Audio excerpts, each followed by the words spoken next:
Okay, so our write-in question for today is my partner insists that we stay up all night if we fight. Hope you have rapid conflict resolution skills so you can get some sleep. Saying we shouldn't go to bed mad, but but this makes everything worse. Am I wrong for needing space? Um, This is a great question.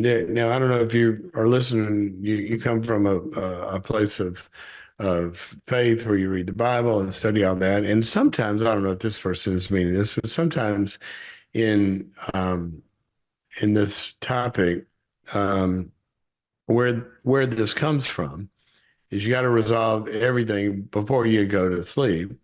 It comes from the Bible verse in the book of Ephesians where Paul says, "Don't let the sun go down on your anger."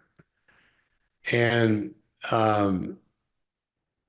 people can take that really, really literally in terms of that means that you shouldn't go to bed angry. Now,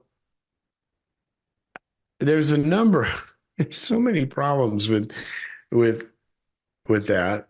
Um, Well, for one thing, what if you're on a train and you start a conflict or a plane and you move into a different time zone and the sun's going down before you get finished? Well, what do we do then? Right. So I'm being funny there, but I'm not. I mean, if you take it literally, there are a lot of times when hitting pause on a disagreement that you're feeling, upset about is the best thing that you can do because you may be too amped up to resolve that conflict well and to use your higher brain functioning to do it well.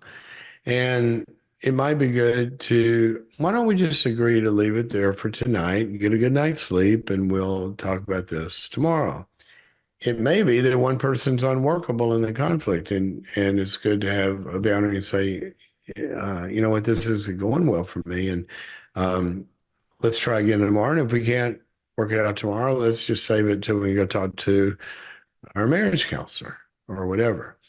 Now, if you know me, I'm a big, big, big Bible thumper. I believe, I believe the Bible. I literally believe it. I mean, I think it's all true.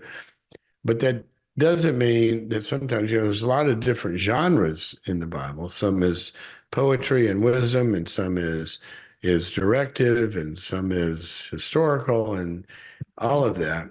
But it's not concrete a lot of times. I think when Jesus said, if your right arm causes you to sin, cut it off. I don't think he meant that in a concrete fashion. Or, when Peter, um, chopped the guy's ear off, then Peter be walking around with one arm right now, right? So I think what it's saying there is don't let the sun go. In other words, don't put your anger into the darkness.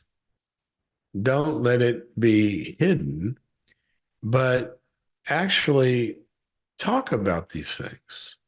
Bring it out into the open, into the light. The big metaphor that's used in the Bible a lot of times is light and dark.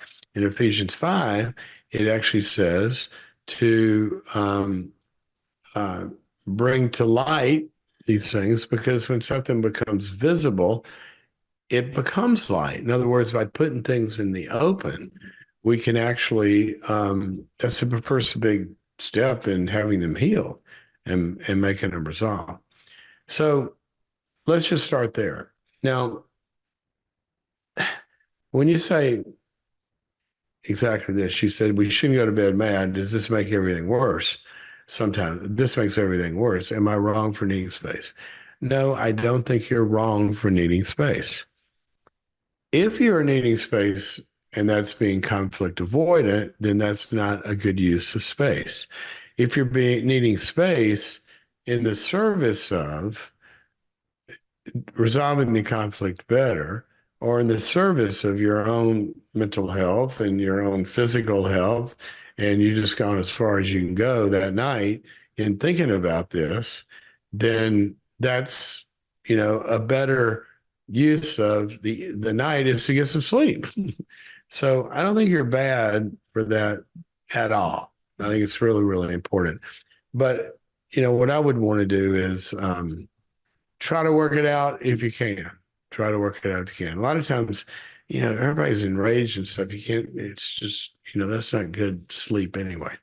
So there we go.